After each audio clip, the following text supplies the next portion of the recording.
Class 9 CBSE students, आज जो हम लोग चैप्टर करने वाले हैं वो है द लॉस्ट चाइल्ड, जो कि मूवमेंट्स बुक में है, पहला चैप्टर। ये कहानी एक ऐसे बच्चे की है जो मेले में जाता है अपने पेरेंट्स के साथ और वहाँ बहुत अच्छी अच्छी चीज़ें देख के वो डिमांड करता है, मुझे ये चाहिए, मुझे वो चाहिए। और एक बार तो वो झूला देखते हुए, जो स्विंग है उसको, झूले को देखते देखते वो वहीं उसी में खो जाता है कि वो अपने पेरेंट्स से बिछड़ जाता है। और तब वो रोने लगता है जब उसे रियलाइज़ होता है कि वो अपने माँ बाप से बिछड़ गया है, तो ही स्टार्टेड क्राइंग। तो एक स्ट्रेंजर आता है और उसे तरह तरह की चीज़ें का प्रलोभन देता है, लेकिन अब उसे वो चीज़ें नहीं चाहिए, अब उसे केवल अपने माता पिता ही चाहिए। यानी कि एक बच्चे का अपने माता पिता के साथ कितना क्लोज रिलेशन होता है, ये इस कहानी में दिखाया गया है। तो इस कहानी को अब देखते हैं कैसे है ये। इसमें आप देखेंगे, it was a festival of spring, from the विंट्री shades of narrow lanes and allies emerged a gaily clad humanity. Some walked, some rode on horses, others sat, being carried in bamboo and bullock carts. यानी कि ये मेले की तैयारी दिखा रहे हैं। Spring का सीज़न था और इसमें क्या हो रहा था, wintry shades of narrow lanes and alleys, यानी विंटर के बाद स्प्रिंग आता ही है, तो थोड़ी गुलाबी सी हवा चल रही थी उस वक्त। और उसमें पतली पतली गलियों से और टेढ़े मेढ़े रास्तों से काफ़ी लोग जो है गेली क्लैड, मतलब खुशी से कपड़े पहने हुए, सुंदर सुंदर कपड़े पहने हुए ह्यूमैनिटी, यानी कि लोग निकले अपनी अपनी गलियों से। Some walked, some rode on horses, कुछ लोग तो पैदल जा रहे थे मेले की तरफ और कुछ लोग घोड़े पे चढ़ के जा रहे थे। Others sat being carried in bamboo and bullock carts, कुछ लोग बैलगाड़ी में बैठे हुए थे तो बैलगाड़ी उन्हें ले जा रही थी।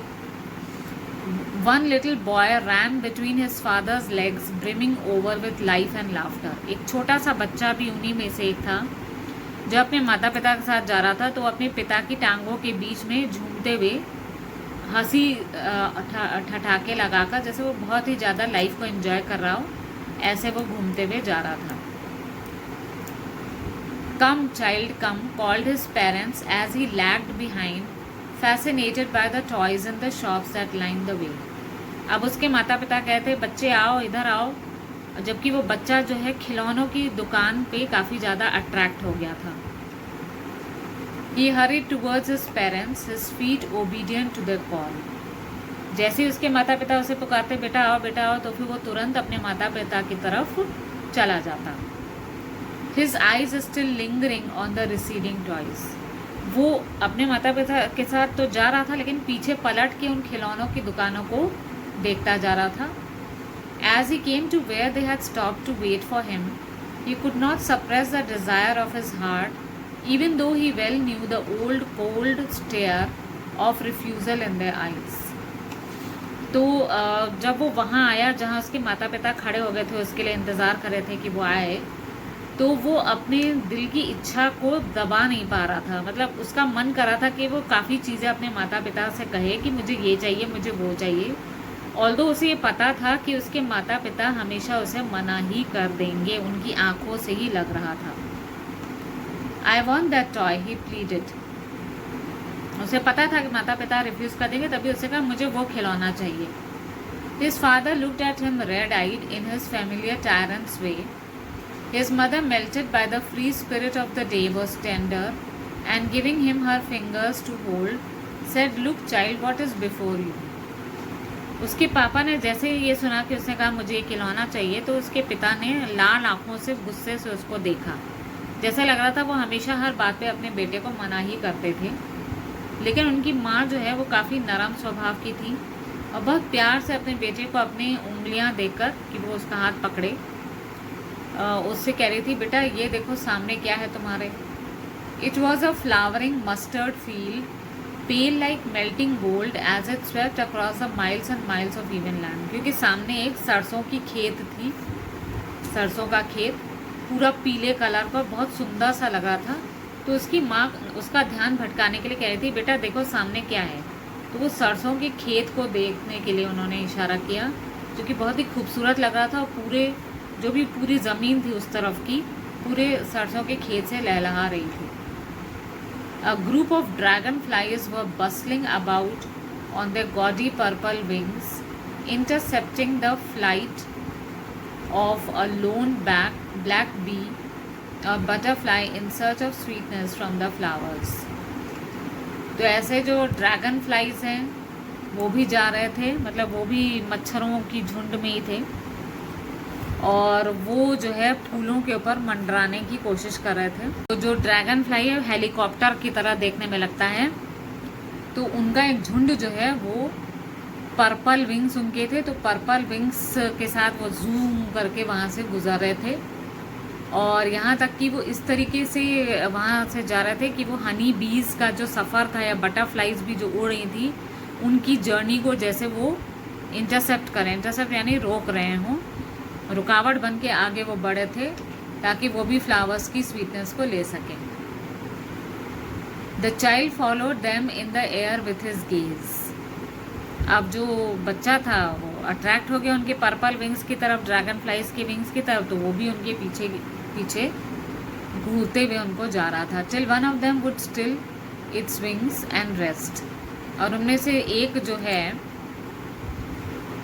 वो बैठा हुआ था, वो एक जगह रुका और थोड़ी देर रेस्ट करने के लिए, and he would try to catch it. तो बच्चा जैसे ही उसको देखता है कि वो रुक गया है, तो बच्चे ने कोशिश की कि उसको हाथ लगा के उसको कैच करे, but it would go fluttering flapping up into the air. और जैसे ही वो जाता उस मच्छर को लेने के लिए, मच्छर तुरंत ही फड़फड़ा के अपनी विंग्स को उड़ जाता। When he had almost caught it in his hands, क्योंकि जैसे ही बच्चा उसको विंग्स के पकड़ के अपने हाथ में लेने ही वाला था, तुरंत ही वो विंग्स फड़फड़ा के वो मच्छर उड़ जाता।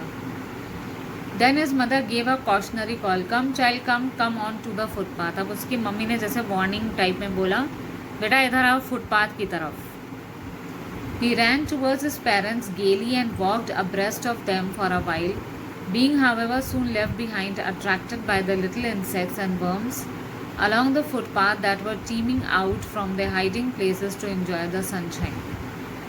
वो आगे अपने पेरेंट्स की तरफ दौड़ते हुए खुशी खुशी, और उनके पीछे पीछे चल रहा था कि वो पीछे रह गया। क्यों रह गया? क्योंकि वो काफ़ी ज़्यादा अट्रैक्ट हो गया था उन छोटे छोटे मच्छरों की तरफ जो कि धूप खाने के लिए बाहर निकले थे अपने हाइडिंग प्लेसेस से। Come child come, his parents called from the shade of a grove where they had seated themselves on the edge of a well। he ran towards them। अब उसके पेरेंट्स थोड़ा चल के थक गए थे, तो वो एक गार्डन में जो कुआं था, कुएं के पास वो लोग बैठे हुए थे, तो उन्होंने उसको कहा कम चाइल्ड कम, यहाँ आओ बच्चे यहाँ आओ। तो तुरंत दौड़ता हुआ उनके पास चला गया। A shower of young flowers fell upon the child as he entered the grove, and forgetting his parents he began to gather the raining petals in his hands. जैसे वो अपने माता पिता के पास पहुंचने वाला था, तुरंत ही उसके ऊपर फूलों की बारिश होने लगी, और वो अपने माता पिता की तरफ दौड़ने की बजाय उन फूलों की पंखुड़ियों को उठाने में जुट गया। But low, he heard the cooing of doves and ran towards his parents shouting, the dove, the dove। The raining petals dropped from his forgotten hands। अब बच्चे होते ही ऐसे चंचल स्वभाव के, जैसे ही वो उसने सुना कि जो कबूतर है वो गुटर गूं कर रहे हैं, तो तुरंत ही वो अपने पेरेंट्स की तरफ भागा और कहने लगा, वो देखिए कबूतर कबूतर, और ऐसे करते हुए उसके हाथ में जो पंखुड़ियाँ उसने इकट्ठी की थी वो गिर गई। Come child come, they call to the child who had now gone running in the wild capers around the banyan tree, or gathering him they took the narrow winding footpath which led to the fair through the mustard fields। अब parents उसको बार बार कह रहे हैं बेटा आओ, ये कर ही रहे थे, और वो तब तक क्या कर रहा था, बैनियन ट्री जो बरगद का पेड़ है उसके चारों तरफ वो घूमता और मतलब उसी के आसपास घूमता जा रहा था, जैसे बच्चे खुशी से गोला गोला चक्कर मारते हैं। तब तक उसके पेरेंट्स एक छोटे पतले रास्ते से होते हुए मेले की तरफ बढ़ते जा रहे थे, जो कि मस्टर्ड फील्ड यानी कि सरसों के खेत की तरफ के बीच का रास्ता था, वहाँ से होते हुए जा रहे थे वो। As they near the village the child could see many other footpaths full of throngs converging to the whirlpool of the fair, and felt at once repelled and fascinated by the confusion of the world he was entering. अब जैसे जैसे वो लोग गाँव के मेले की तरफ करीब आ रहे थे, तो बच्चा जो है फुटपाथ पे भी काफ़ी भीड़ को जमा होते हुए देख रहा था। कुछ लोग सामान ले रहे होंगे फुटपाथ पे रखे हुए ठेलों से। तो ऐसा लग रहा था कि वो एक भंवर सा बन गया हो मेले का। एक इतना ज़्यादा हुजूम लगा हुआ था लोगों का कि बच्चा उसी में ही अट्रैक्ट हो गया, उस भीड़ की तरफ। खड़े होके वो उस भीड़ को ही देख रहा था कि ये क्या है। A sweetmeat seller hawked, gulab jamun, rasgulla, barfi, jalebi at the corner of the entrance, and a crowd pressed round his counter at the foot of the architecture of many colored sweets decorated with leaves of silver and gold. Sweetmeat seller यानी toffee बेचने वाला, मतलब मिठाई बेचने वाला जो था वो चिल्ला रहा था गुलाब जामुन, रसगुल्ला, बर्फ़ी, जलेबी। जैसे ही उसने ये पुकार लगाई, तुरंत लोगों की भीड़ उसके आसपास, उसके काउंटर के पास आके खड़ी हो गई, जो कि सिल्वर और गोल्ड के जो पत्तों में, मतलब वो पेपर्स में वो रैप्ड था। The child stared open eyed and his mouth watered for the barfi that was his favourite sweet. I want that barfi, he slowly murmured. अब बच्चा जो है ये देख के बड़ी बड़ी आंखों से सब कुछ देख रहा था, उसका मन ललचा गया बर्फ़ी की तरफ। वो उसकी फेवरेट मिठाई थी, तो उसने ये कहा कि मुझे वो बर्फ़ी चाहिए। थोड़ा हल्के से वो बड़बड़ाया। But he half knew as he begged that his plea would not be heeded because his parents would say he was greedy. So without waiting for an answer he moved on. लेकिन उसे पता था उसके parents उससे यही कहेंगे तुम बहुत ही लालची हो। उसे पता था उसके पेरेंट्स मना कर देंगे, कहेंगे बहुत ज़्यादा लालच करते हो, बहुत ज़्यादा खाते हो। तो उसे ये आंसर पता था, इसलिए वो ना आंसर के लिए उसने वेट किया ना कुछ, वो आगे बढ़ गया। A flower seller hawked, a garland of gulmohar, a garland of gulmohar. The child seemed irresistibly drawn. He went towards the basket where the flowers lay heaped and half murmured, I want that garland, but he well knew his parents would refuse to buy him those flowers because they would say that they were cheap. So without waiting for an answer, he moved on. जब वो आगे बढ़ा तो उसने एक फूल वाले को देखा जो कि आवाज़ दे रहा था कि गुलमोहर की माला ले लो, गुलमोहर की माला ले लो। वो उधर गया, वहाँ उसने ठेले में बहुत सारे गुलमोहर के फूल देखे और वो अट्रैक्ट हो गया। उसने कहा मुझे ये माला चाहिए। लेकिन उसे पता था कि मेरे पेरेंट्स अभी भी मना करेंगे और कहेंगे बहुत सस्ती माला है, इसको मत लो, छोड़ो। आंसर उसे पता था, ऐसे वो फिर आगे बढ़ गया। A man stood holding a pole with yellow, red, green and purple balloons flying from it. The child was simply carried away by the rainbow glory of the silken colours, and he was filled with an overwhelming desire to possess them all. But he well knew his parents would never buy him the balloons because they would say he was too old to play with such toys. So he walked on farther. आगे बढ़ने पर उसे एक आदमी मिला जो कि गुब्बारे वाला था। एक लंबी सी डंडी पे उसने कई सारे गुब्बारे लगा रखे थे, रंग बिरंगे, रेड, ग्रीन, पर्पल, येलो, इस तरीके के गुब्बारे वहाँ पर उसमें टंग के उड़ रहे थे हवा में। तुरंत ही उसके मन में इतनी तीव्र इच्छा शक्ति जागी कि मुझे ये गुब्बारे चाहिए। लेकिन उसे पता था कि मेरी ये डिज़ायर मेरे पेरेंट्स पूरी नहीं करेंगे। वो उससे कहेंगे कि तुम बड़े हो चुके हो, अब गुब्बारे से खेलने के तुम्हारे दिन गए। इसलिए वो फिर आगे बढ़ गया।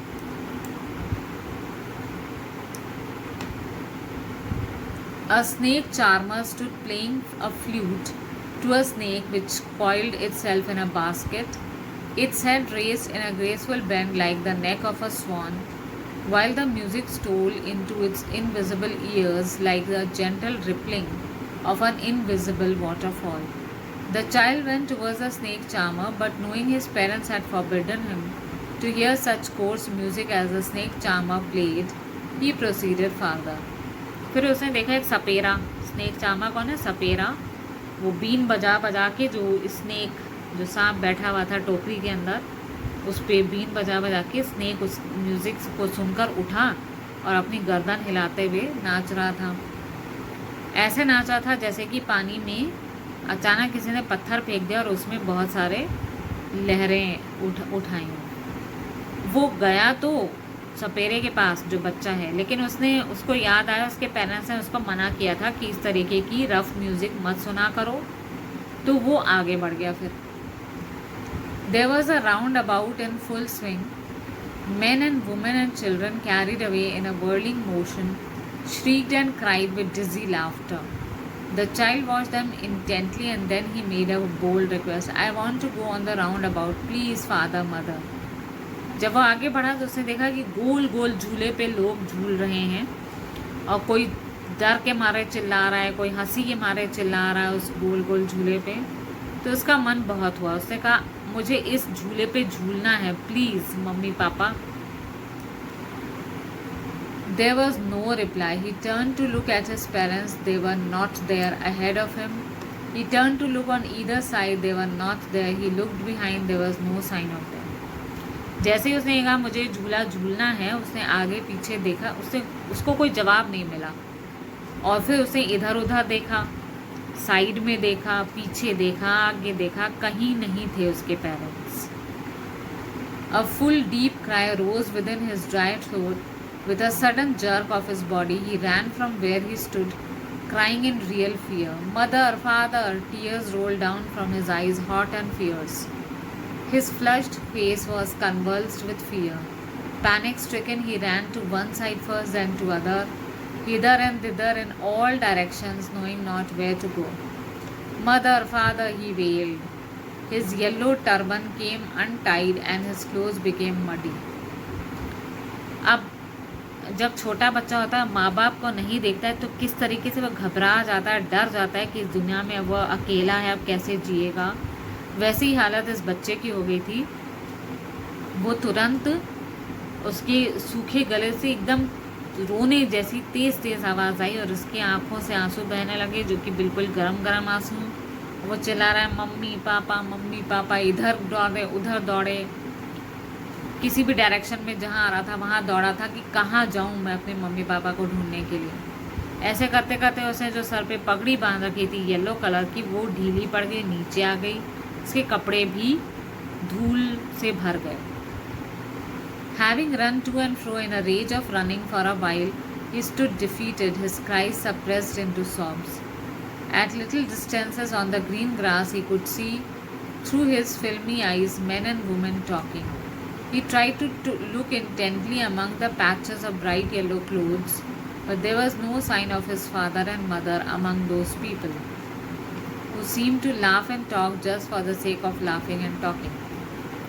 जब वो इधर उधर दौड़ के थक गया, उसे पता नहीं चला था कहाँ जाऊँ, तो वो एक जगह खड़े होके जो जोर जोर से वो चिल्ला रहा था, वो धीरे धीरे सुबक के रोने लगा। उसकी आंखों में पानी भरा हुआ था और उससे वो इधर उधर देखा उसने, तो कई लोग खड़े थे मेले में, आपस में हंस हंस के बातें कर रहे थे और वो उन सब के बीच में अपने मम्मी पापा को ढूंढने की कोशिश कर रहा था, पर उसके मम्मी पापा का कहीं भी नामो निशान नहीं था और वो लोग आपस में बातें कर रहे थे केवल हंसने और बोलने के लिए। He ran quickly again, this time to a shrine to which people seemed to be crowding. Every little inch of his space there was congested with men. But he ran through people's legs, his little sob lingering. Mother, father, near the entrance to the temple. However, the crowd became very thick. Men jostled each other, heavy men with flashing murderous eyes and hefty shoulders. The poor child struggled to thrust away between their feet, but knocked to and fro by the brutal movements, he might have been trampled underfoot had he not shrieked at the highest pitch of his voice, "Father, mother!" A man in the surging crowd heard his cry and, stooping with great difficulty, lifted him up in his arms. अब वो कहाँ गया? एक टीले पे गया जहाँ पर और लोग खड़े हो गए थे, वहाँ उसने ढूंढने की कोशिश की अपने माता पिता को, और इतनी भीड़ जमा हो गई मेले में कि 1 इंच का स्पेस भी नहीं रह गया था, लोग इतने ज़्यादा जमा हो गए।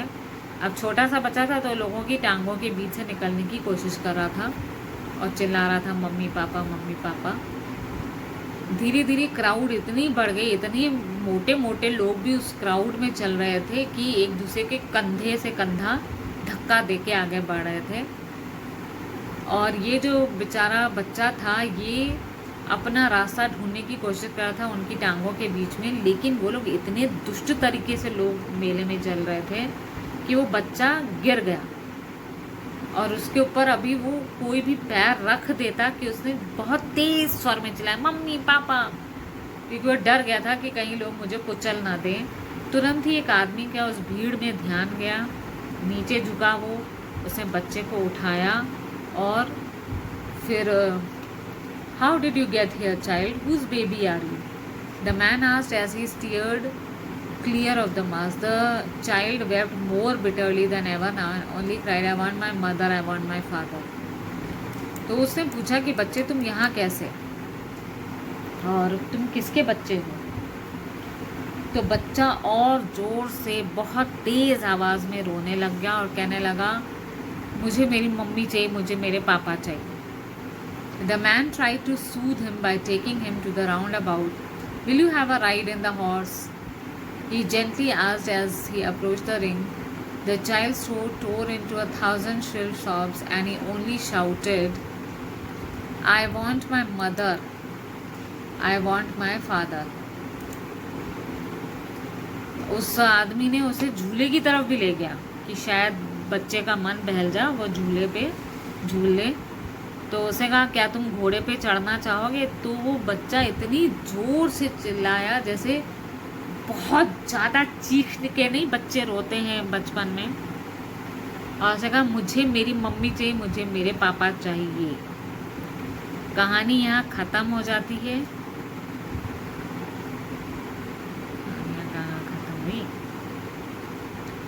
The man headed towards the place where the snake charmer still played on the flute to the swaying cobra.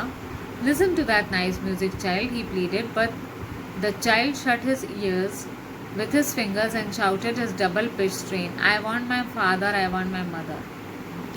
फिर उस आदमी ने कोशिश की कि बच्चे को उसी सपेरे के पास ले जाया जाए। उसने कहा, देखो कितनी अच्छी म्यूज़िक बज रही है, इसको सुनो बेटा।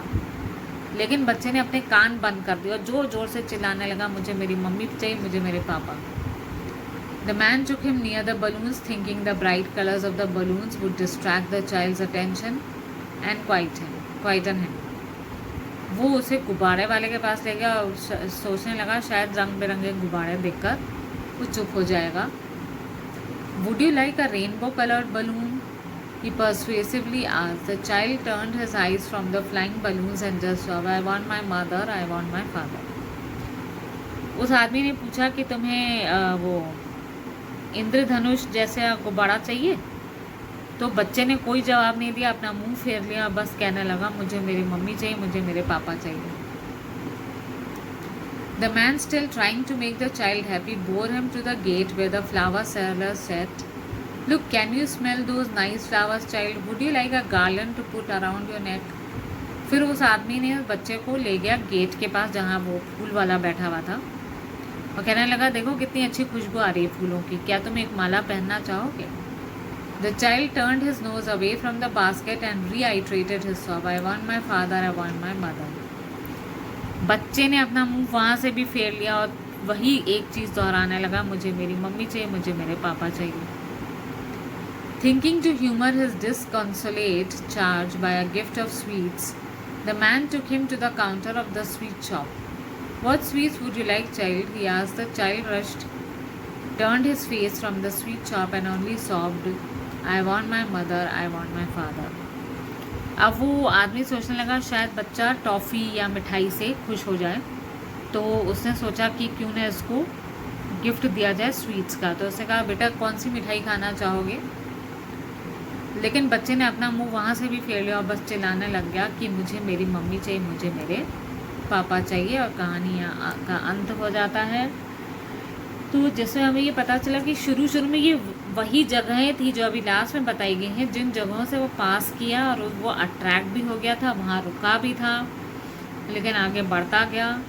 और फिर वही जगहें वो उस अजनबी ने दोबारा उस बच्चे को दिखाई जिसमें उसकी इच्छा पूरी हो सकती थी बच्चे की, और वो बच्चा हाँ कर देता, ये सारी चीज़ें उसको मिल सकती थी। लेकिन उस बच्चे को सबसे प्यारा अपना बंधन अपने माँ बाप का लगा कि मुझे मेरे माँ बाप चाहिए। वो रिश्ता सबसे अनमोल रिश्ता होता है एक माँ बाप का अपने बच्चे के साथ। तो बच्चा अपने माँ बाप को खो के जैसे दुनिया की सारी चीज़ों से इंटरेस्ट ही खो चुका था, और उसने अपने माता पिता के लिए ही कहा कि मुझे मेरे माता पिता दिला दो, मुझे कुछ चाहिए ही नहीं। तो ये कहानी बड़े खूबसूरत अंदाज में मुल्क राज आनंद ने लिखी है, और बहुत ही interesting and very good story showing a good relationship between a child and parents. तो इस कहानी को अच्छे से समझ लीजिए, और जितना हो सके ज़्यादा से ज़्यादा इसको शेयर करिए, लाइक करिए, और हमारे चैनल को ज़रूर से सब्सक्राइब करें। Thank you.